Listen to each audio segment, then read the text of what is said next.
Hello and welcome to another episode of Raw Chatter. I have got an amazing guest with me today. Her story is going to have you hanging on her every word because it is literally going to be a roller coaster journey. Noémi and I got introduced actually through networking, through social media. And we had a fantastic conversation, and I just knew that she had an awesome story to share. She has very kindly agreed to share some of her amazing journey of growth and learning and rebuilding and restarting. So Noémi actually is an entertainer, an artist, an entrepreneur, a traveler. She is many things. And so without further ado, I'm going to hand over to you, Noémi. Tell us about how the journey began for you. Thank you so much, Vicky, for having me today on your show. I'm just so excited to share my story and journey. First of all, I was born in Hungary, in Central Europe, many, many moons ago, 46 years ago. And I was born in this small town in the middle of nowhere. It's basically the middle of nowhere. But I always wanted to get out and wanted to discover the world. That's why I love learning new languages. And thankfully to my parents, they somehow installed the travel bug into my body and soul, because we always traveled in other European countries. And I always enjoyed that part, to discovering new cultures, discovering new languages since I was a kid. And when I finally reached age 16, 17, 16, I was 16, I became an exchange student with AFS, with American Field Service in Denmark. So I spent basically a whole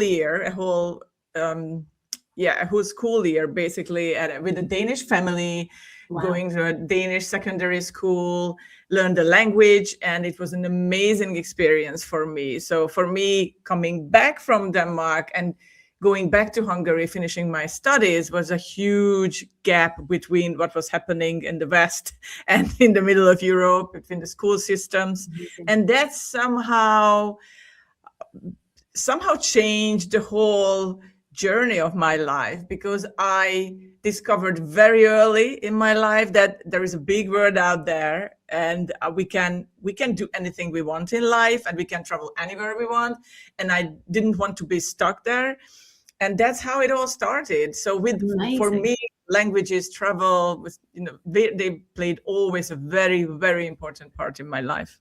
And this is such an important point to get across, isn't it? Because sometimes we can think, well, a language is that important. Should we really, especially at school, if you're having a hard time, but being able to actually go and immerse yourself into a country, you learn to speak the language very, very quickly, don't you? And obviously, Hungarian's your first language. So English is what, second, third, fourth? I would say second, because obviously Hungarian is the first. English was always the second since I was like year 8, 9 or something like that. So yeah, it was really close to me. I always wanted to be a native speaker, but that didn't happen. But this is where the very fact that you had that experience for a year and you got to see, it's not quite the same living there as it is just visiting. So your parents had got that bug installed in you, but then you actually experienced being a part of a whole other culture, and then coming back, obviously a shock to the system. Yeah. But that obviously gave you the motivation to want to get out, I'm assuming, even more. Absolutely. Yeah. And that didn't stop me. So I finished my university. I studied Danish linguistics, literature. I became a Danish linguist. I also studied Swedish. So, all the languages I wanted, and it was really fascinating. And I loved that part, but I wanted to discover the world, and I didn't want to stay in Hungary. So when we actually joined the EU in 2004, I moved to Ireland, and that was fun, and that was a really interesting experience. I didn't really understand the Irish at the beginning. Whereabouts in Ireland? Because obviously some of the accents are kind of a little bit harder to understand. Yes, yeah. I was in the East Coast, and like every town had its own dialects and everything. So it was fun. And we didn't even talk about Belfast or, Northern Ireland, because that was a whole different story. And but I really enjoyed that time, and I could experience like basically working for an Irish company, American company, basically in Ireland. But I only spent 3 years there because I knew that I want to be an entrepreneur. I want to work for myself. I don't want to stuck in a job that I wasn't a huge fan of.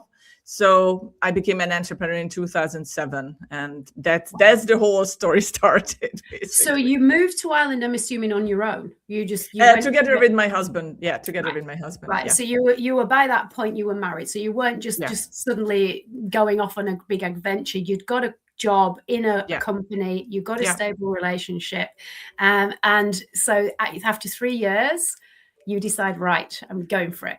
I'm going for it. Yeah. I had no previous sales, marketing studies, experience, anything. I just knew it's like, okay, I just want to be an entrepreneur. When you just decide, it came out of the blue. Although my grandma and my dad, they always had that kind of entrepreneurial spirit. Maybe that's what I inherited from them.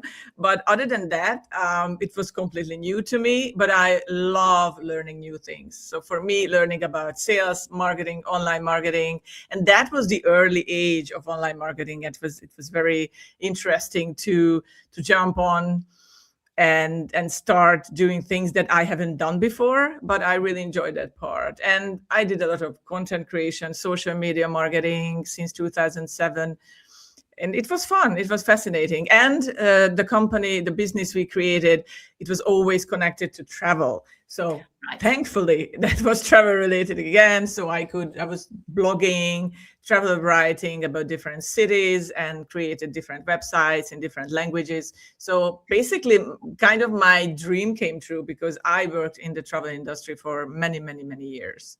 And so this is where, for people who don't kind of understand how it all sort of kicked off, when the internet and blogging was quite a new thing, and travel logging and vlogs and all that kind of stuff, they were absolutely big business, and you could really grow quite quickly, couldn't you? Yeah, absolutely. So you were right in kind of at the start of things really taking off. And I'm noticing that there's a theme running through that you're having fun. And this is so important. You chose to do things that light you up, and when you've had enough and it's no longer fun, you're moving on to the next one. So you got involved in all of this stuff, and you're having a great time. Absolutely. I think joy is really important. Like finding joy, whatever you do, is crucial. I didn't find joy in the job I was doing, and when I was working for the company. And then, okay, this is not for me. And I think in life, we always need to find that kind of joy. Otherwise, we're going to be miserable. And so what's the point? Right. Yeah, exactly. And I think sometimes people need to hear that, because particularly, I think for a lot of women entrepreneurs, especially if they are in what I call the kind of the sandwich era of kids growing up, but parents still alive and still running a business and wanting to be successful and tick all of the boxes of doing everything and being everywhere, then they kind of forget why they're doing it, and they lose the joy. And sometimes just giving yourself permission to have a really good time while you're doing it is refreshing to hear. Absolutely. Yeah, I agree. And especially for women, because we can be so self-deprecating with ourselves, and we do too much, but we don't appreciate ourselves. Self-love is not there. And I think it's a really important journey for especially for us women, wherever you are in the world, to learn that and to enjoy life more. Cool. Excellent. So tell us more, because it all sounds fabulous at the moment. Yeah, it was fabulous for a while. Nothing is fabulous in life. You always have ups and downs. I mean, when you're an entrepreneur, this is not a straightforward journey. Yeah. Always ups and downs in it. And for me, the ups and downs started with my dad's illness, when he was diagnosed with cancer in 2017. And that was when everything went downhill for me. Obviously, I'm the only child. I was his only daughter, and it was really hard to accept the fact that he didn't have much time left on this planet. But thankfully he survived, and until 2019, when he passed away on my son's 7th birthday, which was hard, because when you have my son's birthday is always my dad's death anniversary as well. And then on top of that, when everything, like you're trying to cope with grief and everything, then my grandma passed away a few months later, my dad's mother. So it was a lot. And where were you at this point? Where were you living? As in Cyprus. I was all the time in Cyprus, but basically, just rushing back and forth between Hungary and Cyprus, because my mom called up like, oh, you must come now, because he might be dying now, and then didn't happen, and then back and forth, and it was very traumatic, and especially if you don't have siblings and your mom is there all alone by herself, and you try to help her to try to run a business, to try to raise a child here in Cyprus. So it was a lot going on for me, as a mother, as a woman. So it wasn't an easy time. And I think that's something that so many people can probably resonate with. When everything's going well, it's going well. And then literally when it all kind of goes pear-shaped, it seems that everything becomes a lot. And when you literally are juggling that many balls, I think it helps people to understand what it feels like when you're trying to prioritize what should you do, because there's so many different things pulling you in different directions. How did you navigate that? Maybe because I have kind of a recovering A-type personality, so I'm trying to. I'm a recovery, and I'm trying to just keep it all in. I try to keep it all in and just get it on with and push it through, which we all do, and which is not healthy. I have to emphasize, it's not healthy on the long term. But at that time, when I was coping with everything going on in the world with my family, I just have to suck it in and do it. I had to be for my elderly mother. I had to be for everyone. And it wasn't an easy time, but sometimes you just got to do what you got to do, and that was it. Of course, after when my dad passed away, I knew that this, things are not going well for me emotionally and mentally, because I felt that I'm completely burned out. I'm having anxiety, panic attacks, all kind of stuff going on. And I realized that, but I didn't search for help per se. Like sometimes, and most of the time, maybe the best to do to search for, to go to a therapist or a psychologist or something. I didn't do that. What I did, go ahead. No, I was just going to say, for people who are uncertain of what an A-type personality is, because we kind of say these things and we assume that everybody knows what we're talking about. So in your definition, how would you describe an A-type personality?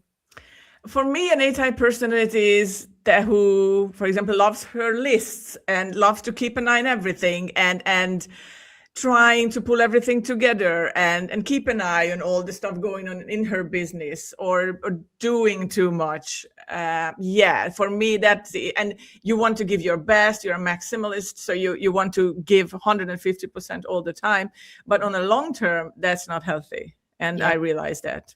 Hence you were burnt out, basically. And at this point within the business, did you have a team that you were having to look after as well, or was it just a small? How were you able to keep it going? Yeah, at that time it was only me and my husband, and that was it. Like only two of us. Thankfully, we have a team, but back then we didn't really have a team to back us up. I mean, you had to work when you had to work. Even I was struggling, and in late nights and falling asleep while typing an email during the night. So, and that was hard. And I realized like this can't go on for long, because it's not healthy. It's not good for my body, not good for my soul. And it's interesting what you said. There's a knowing that you should have gotten some help, but you didn't. And this is, I think, the pull that so many people can resonate with, because you know what you should do. But then there's a part of you that is kind of going, yeah, but that takes time. And I still need to do the stuff that I need to do and get through the next day and the next week. So there's never kind of a right time to do it, or it feels that way. So tell us what happened next. I mean, coming from just, Eastern Central Europe, like going to a therapist or a psychologist, it wasn't like it wasn't like a common thing to do. I know I work with, American customers now, and I like every single person probably has one. But back then it wasn't like so common to talk to someone about your problem. Yeah. But you're going back to your question. Thankfully, I am an artist, a mixed media collage artist.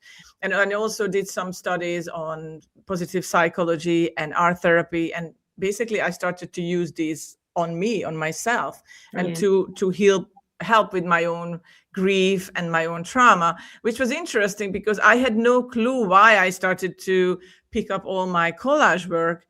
But I realized, like, this is good for me. This helps me. So what I did every single evening, I went to my room and I put on my headset, and that was in the midst of COVID, like the pandemic started.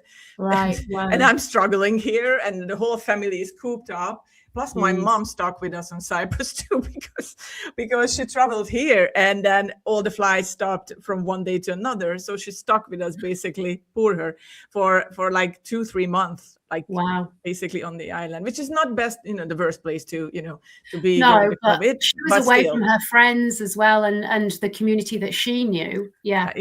So for me, it was like, okay, going back to my room, putting on my headphone, listening to podcasts or audiobooks or music or something, and working on my collages.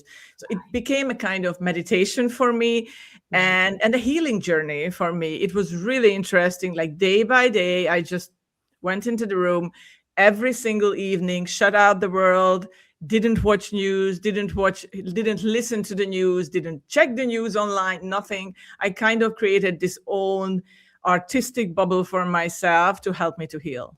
Amazing. And this is so important, because it's like your brain and your body were chatting to each other, and they knew what you needed. Fortunately, you listened and you followed through, and you gave yourself permission to actually do that.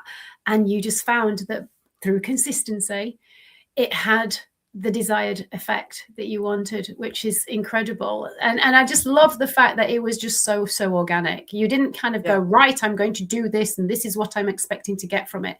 You just let it happen. You sometimes just have to listen to your body, like what it tells you, because I know it's so popular to do the journaling, to do meditation, to do this, to do that. I nothing against it. I meditate every morning. I don't really journal because I don't like it. I do the art journal part, most of that. But other than that, you don't have rules to follow, or you don't have trends to follow when it comes to that. Sometimes it's the best to just listen to your body, because it always tells you something. Correct. And you have the signs and everything. You just have to listen a little bit. Right. And I think that's the bit that people struggle with, isn't it? Because we've taught so early on to dismiss those signs, to put other things first. And if it's not the story or the signal that we want to hear, we pretend it's not happening. We just dismiss it. But when you actually give yourself permission to just follow what those signals and signs are telling you to do, it's actually not that difficult, is it? No, it's not. And you get used to it. You just have to start it, like everything else. And the other important thing is about self-love. And I know we talk about it a lot, and it's kind of a cliche, but it does start with self-love, because you have to put yourself first. I mean, you can't put other people first. And it's not about selfishness. It's about protecting your own peace, yourself and your life. And then you can serve others. And you can't pour from an empty cup. So, but this, I think, is so important to hear, because so often, and especially as women, we are the nurturers, we are the carers. It is in our nature to look after other people before ourselves. And sometimes it takes something like an experience that you've had for you to recognize that actually you have to, if you want to be able to function well for others, you have to look after you first. And it's not selfish, but so many women, particularly, I think, and men to some degree as well, do believe that putting themselves first is either narcissistic or selfish or looked down upon and criticized. And therefore, we think that somehow there is praise in putting yourself last. But it just doesn't work like that. And I think one thing that for people listening to pick up on, for you, what was your kind of self-esteem and self-worth like before that? Because for a lot of people, actually, they don't even like themselves, let alone love themselves. So where were you sitting in how you felt about you? I don't have much self-esteem while growing up as a teenager. And I remember, like, thankfully, my mom was a kindergarten teacher for 40 years. So she studied psychology and so on. So she really helped me to grow that kind of self-esteem as a teenager girl needs. And I was bullied at school, like elementary school and so on. So it was a lot going on for me as a kid. And I was always the odd one out. I was always the one studying too much, or the language nerd. So I just didn't find my place anywhere. And when you don't find your place anywhere, your self-esteem suffers too, because it's like, oh, I'm just strange, or whatever is going on with me, or why am I like this? But then thankfully, like, I think Denmark, again, going back to that was an important milestone in my life. And I discovered I am likable, I am a good person, and people love me. Maybe I'm just not the right place right now. And that was a big moment for me. It's like, wow, I did like an aha moment, like, okay, I am absolutely fine. I just didn't find my tribe. And then when I started to work with clients from the US and somehow found my tribe in the Go-Givers community, I really found my tribe. And I realized, oh, okay, I'm one of them, because I've been doing this for a while, this Go-Giver mentality, that adding value to other people's lives, help them, serve them. I was always like this, but I didn't know that about myself. And with that, I think my self-esteem improved a lot. And of course, it's a work in progress. We are not perfect, or we always find some things that we don't like about ourselves. But I think I improved a lot, like accepting my body, accepting aging, as getting closer to 50 than 40. And I think that's really important, because I've heard that from so many like female friends that it's like, oh, so you're happy in your own skin, and why are you all like this or that? Yeah, because this is the only skin I got. This is the only body I got. Like, why can't we appreciate that? We won't be the same as we were in our 19, 20 years ago. I mean, we have just to accept it as we are aging, and it's a beautiful process. It's a beautiful journey. I had friends who died because of cancer at age 32. They never experienced this. So like, why can't we just cherish ourselves and our body and just as a person as we aging?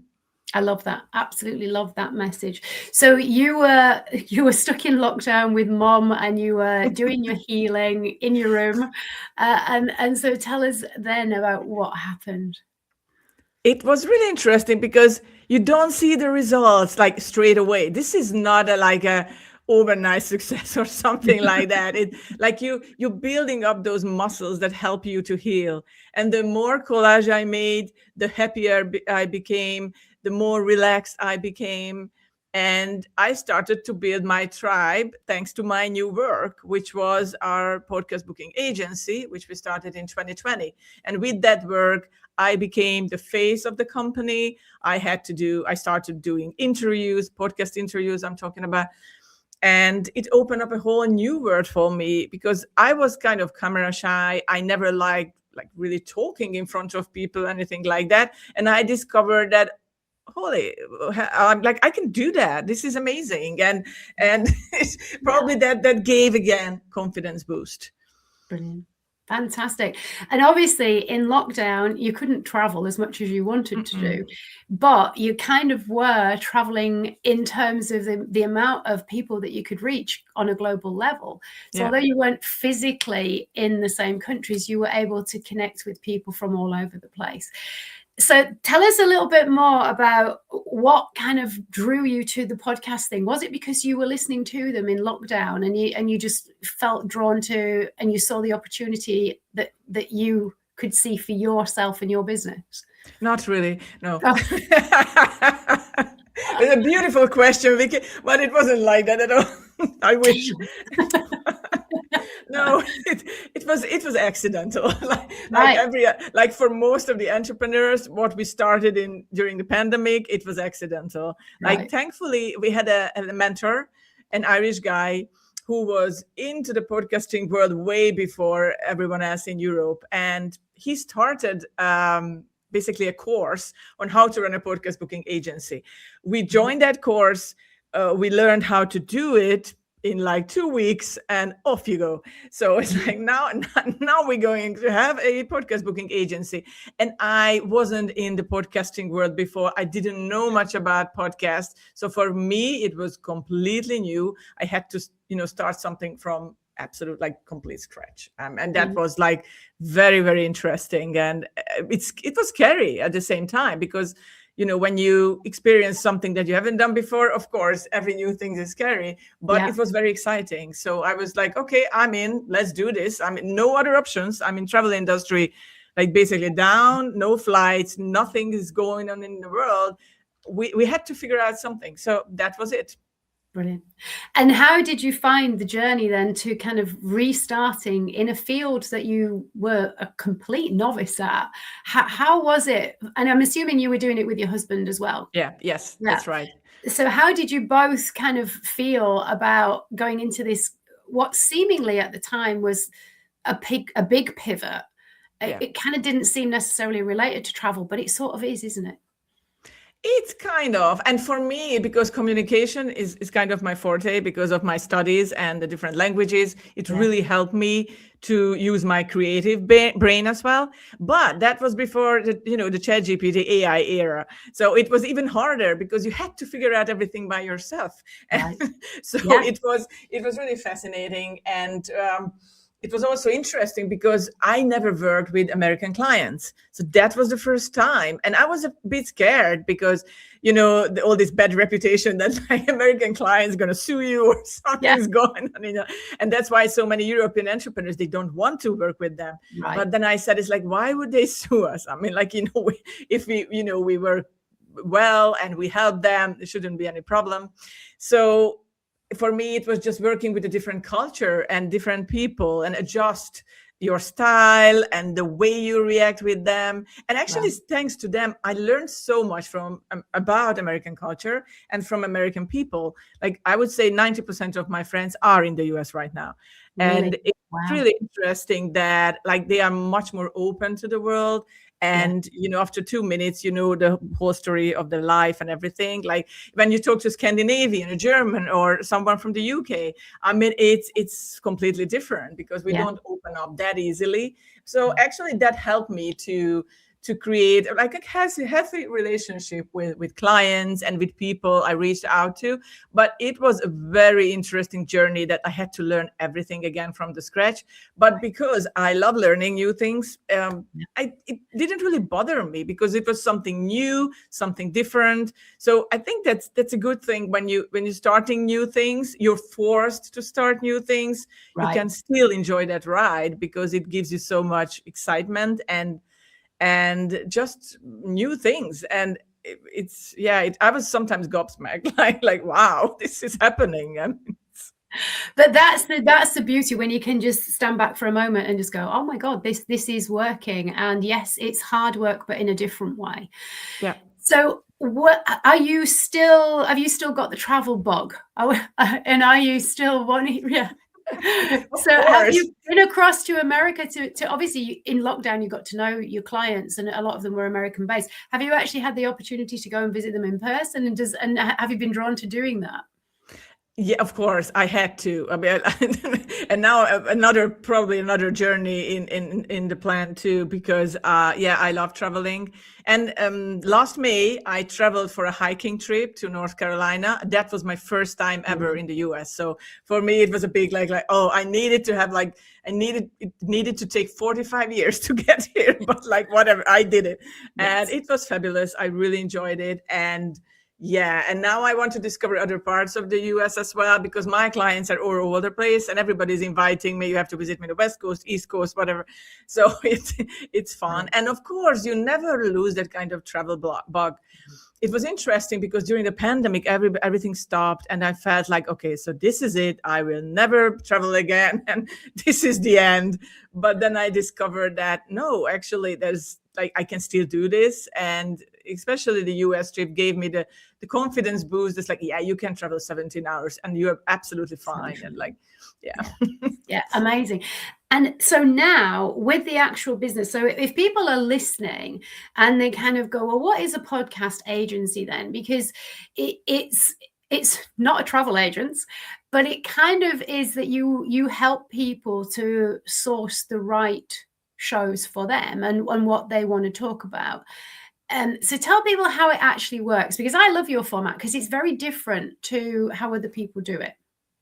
Yeah, it's a very simple format that we use. So basically, we help entrepreneurs, business owners, coaches, authors to get booked on quality podcast shows like yours and like other amazing shows across the globe, and help them to grow their business with it and also build their authority during that journey. And I think that's really important. It's like a matchmaking service. So basically, we find the perfect podcast for the right guests, and it involves a lot of research.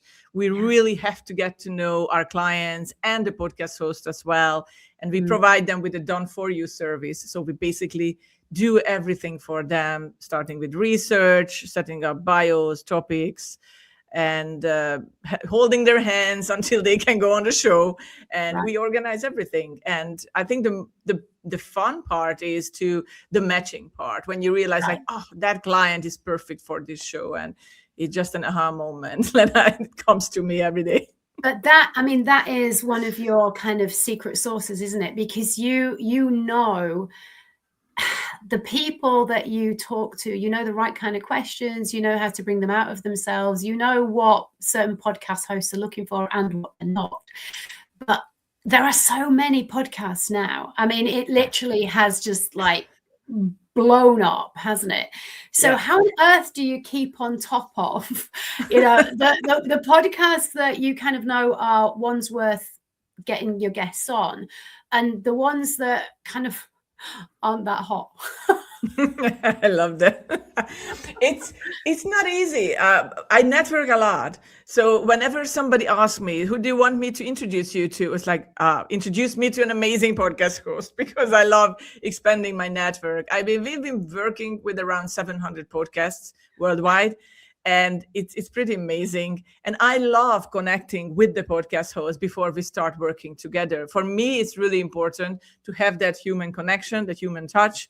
And many podcast hosts told me that other podcast booking agencies never reach out to them to talk to them. They just pitch them basically the guests. But I think to have a long-term relationship, like something that is beautiful and is going on for years, you need to talk to people. And I think, especially in the upcoming years of AI now, I think it can be really distinctive what we do here, because you have competition with the AI bots and everything, sending out pitches all over the globe.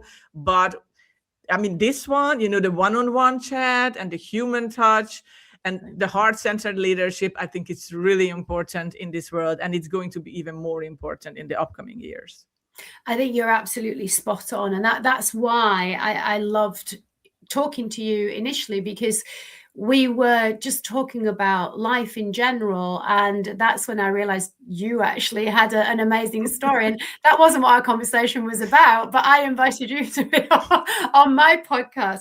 But also, I think what you've shared there is so important, because I get inundated every week with exactly that, with just people pitching me clients. And I'm like, well, I don't know who you are as the person who's written this to me. And I'm not going to say yes, because I need to have a conversation with your client. And if that turns out to be a nightmare to organize, then I'm kind of like, I'm sorry, I'm out, because it's not my job to make it so much easier for you. And I still don't know who you are. Exactly. Yeah. That's it. So, right. And so this is why I think, you have set the standard so high. And you can't get rid of that human element because, as you've said, connection and communication is everything. And you excel at it, no matter what language. Thank you. So I am going to obviously put all of your links and stuff for people to find you. But do you hang out much on social media? Do you get time to hang out much on social media? Where can people connect with you if they did want to just have a chat? Are they best going to your website, or where's the best place to send them? First of all, reach out to me on LinkedIn. I spend way much time on that place, but it's a great place. So if you just type my name in, Noémi Beres, you will find me. There's a tiny microphone sign next to my name, and I'm always happy to chat. And of course, we have a website, which is podcastconnections.co, and you can always, get in touch with us there too. These are the two places. I'm also on Instagram, but that's more of my artistic projects and passion projects going on there. Same again. So you're still doing that? Are you still doing your collages and you're still keeping a hand in on that stuff? Absolutely, yeah. Because that's a form of meditation, and that's how I can relax. Plus walking. I'm an avid walker. Like I walk every day, which I love. But also art and walking. These two things like keep my mind, soul, and body in shape, and I love that part. And I love working on collages. And my big dream that I'm going to have a solo exhibition one day. I had a few group exhibitions, but yeah, solo exhibition is the goal. Oh wow! So watch this space then. Well, we shall await and just see when that actually happens, because you've now said it out loud. You've committed to it. Yes, I've been committed to that for many years now. Right, well, we'll hold you accountable. Right, I'll jump on her Instagram and I'll give her the support and the push that she needs to do it. So, Noémi, this has been such a fun conversation, and you've shared so many nuggets for people to hang on to. But out of everything that you have shared, what is the one thing that you would like people to walk away from this episode with? I have a motto in life, which is very simple, but very powerful, I think. And I always follow that. Just keep going. And that's it. If I had a tattoo, which I don't have, but I would have like tattooed on my forehead or somewhere, because I think it's so important. Because no matter what life throws at us, let's just keep going and ask for help too. Sometimes you just need to ask for help, and the power of community, it's really important, but you just still keep going. Love it. Absolutely love it. And that's a perfect note to end on, folks. So thank you so much. We will, as I say, put all of your links in the show notes and in the description. It's been a great conversation. For those of you who have enjoyed what you have heard, don't forget to subscribe, give us a thumbs up, give us a like. If you think that this will be really helpful to somebody that you know, please do send them the link so that they can listen to it as well. And I'm going to leave you with this, as I always do. We only have one life, as far as we know, and one body. So please look after it, because it is looking after you. Until next time, take care of yourselves. Thank you.